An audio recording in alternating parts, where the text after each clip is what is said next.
أعوذ بالله من الشيطان الرجيم بسم الله الرحمن الرحيم. Adá ọpẹ́ fún Ọlọ́run ọba Allah subhanahu wa ta'ala kó má ba ayọ̀ ẹnìkọ̀ọ̀kan wa jẹ́. Tí a bá ń sọ̀rọ̀ nípa olùkọ́ jẹ́ ẹnìkan tó ṣe wípé ọmọ bomi rin ọgbà ọlọ́gbà.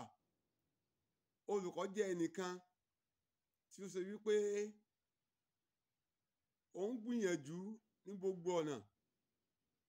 Atóríṣe la lè pè wọ́n nípa wípé gbogbo àwọn ọpọlọ tó ti kú láwọn ọpọlọ tí ò dáa mọ́, Ọlọ́run lo ọ̀pọ̀lọpọ̀ àwọn olùkọ́ yìí láti lè jí àwọn ọpọlọ yìí sí dáadáa.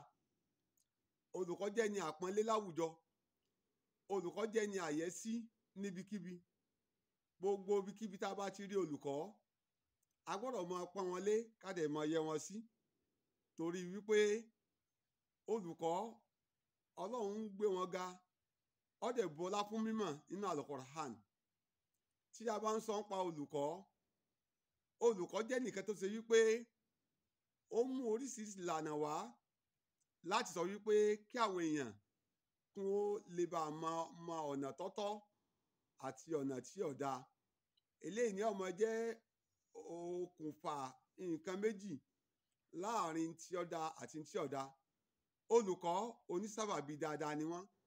Gbogbo àwọn tó wà nípò lónìí, nípò gíga, bí olórí orílẹ̀-èdè ni àbí gómìnà ni, àbáwọn tí wọ́n jẹ́ aṣojú wa nípínlẹ̀ káàkiri ní àwọn agbègbè ńláńlá bíi sínétọ̀ ni, bíi federal rep ni, kánsílọ̀ ni, chairman ni. Olùkọ́ yìí náà ni ọkọ ẹnìkọ̀ọ̀kan wọn. Kódà tó fi dórí àwọn dókítà alábẹ àbáwọn oníwèé àbí gbogbo àwọn tó yẹ pé wọ́n pera wọn lóníṣòwò ńláńlá nílùú Ìbàdàn àbí nílùú bòmíì náà. Olùkọ́ ẹni tó dáa ni wọ́n. Ẹ jẹ́ á máa tẹríba fún wọn, ká dẹ̀ máa ṣàpọ́nlé wọn, ká dẹ̀ máa gbìyànjú láti lè máa tẹríba fún àwọn olùkọ́ wa lóòrèkóòrè. Olùkọ́ olóríire ni wọ́n o. Atóríṣe là ń pè wọ́n. Atóríṣe là ń pè wọ́n. Nítorí ìdí eléyìí, gbogbo ẹnikẹ́ni ẹ jẹ́ á máa bọ̀wọ̀ fólùkọ́. Ẹ rí i pé àwọn bàbá ilẹ̀ Yorùbá wọ́n máa ń kọrin kan fún àwọn olùkọ́ pé ẹni bá bínú olùkọ́, ìyá ọ̀ràn máa rọ̀ lóko ni. Ìyẹn ni pé ọwọ́ rẹ̀ ò ní tẹkò ńláńlá, èrò ẹ̀yìn irú ẹni bẹ́ẹ̀ máa wà. Olùkọ́ ẹni tó jẹ́ alápọ̀nlé lọ́lọ́run ṣe wọ́n.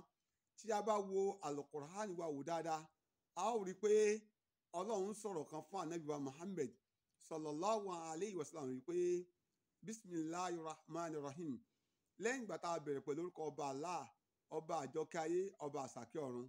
Ọlọ́run ní rẹ̀ Ànábì wa Muhammad sallallahu alayhi wa sallam sọ fún àlìmọ̀ rẹ̀ pé aliyastawi alladhina ya'lamuna walladhina la ya'lamun.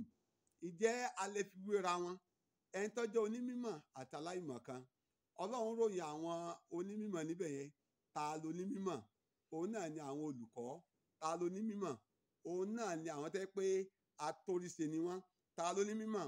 Òun náà làwọn tó ṣe wípé gbogbo ayé wọn wọ́n ń bomi rin ọgbà ọlọ́gbà ni. Àwọn ń fi àsìkò yìí a fi ń kí gbogbo àwọn olùkọ́ wa láwọn tí wọ́n ń bẹ láyé wípé ọba Allah subhanahu wa ta'ala dákun bá a ṣe àlékún àforíjì wọn pẹ̀lú ògo tọlọ́run. Àwọn tó ti lọ tó jẹ́ mùsùlùmí múmìnà dákun bá a da gbogbo wọn papọ̀ kẹ́ níjọ́ gbèǹde àlìkìyámọ̀. Olùkọ́ atóríṣe ni wọ́n o. Nítorí ìdílé yìí, ibikíbi máa wà ìmọ̀ ṣe àpọ́nlé olùkọ́ mi. Ibikíbi máa wà ìmọ̀ ṣe àyẹ́sí olùkọ́ mi. Ibikíbi máa wà ìmọ̀ gbìyànjú láti máa tẹríba fún olùkọ́ mi. Ibikíbi máa wà olùkọ́ mi ṣe tí mo lè gbàgbé bá a máa yẹlé wọn wò, ìmọ̀ bẹ̀wò lóòrèkóòrè. Gbogbo àwọn ọmọ olùkọ́ mi mo bá gbìyànjú láti lè ṣe dáadáa sí wọn. Ẹ̀yin ọmọ ìyá mi tí ẹ̀ ń wò mí àbí tẹ̀ ń gbọ́ mi, ẹ jẹ́ ká gbìyànjú káà náà subscribe sórí péjì yìí Imam Olúwakẹ́mi TV. Tá bá subscribe tán, ẹ jẹ́ ká tún share rẹ̀ sórí àwọn platform káàkiri àgbáńláyé. Olùkọ́ ẹni rere lolùkọ́. Pẹ̀lú ògo tọlọ́run, Ọlọ́run yóò jẹ́ kí àwa náà gúnlẹ̀ ayọ̀. Inshallah wala hawla wala quwwata illa billah al-ali al-azim. Ó dàbọ̀.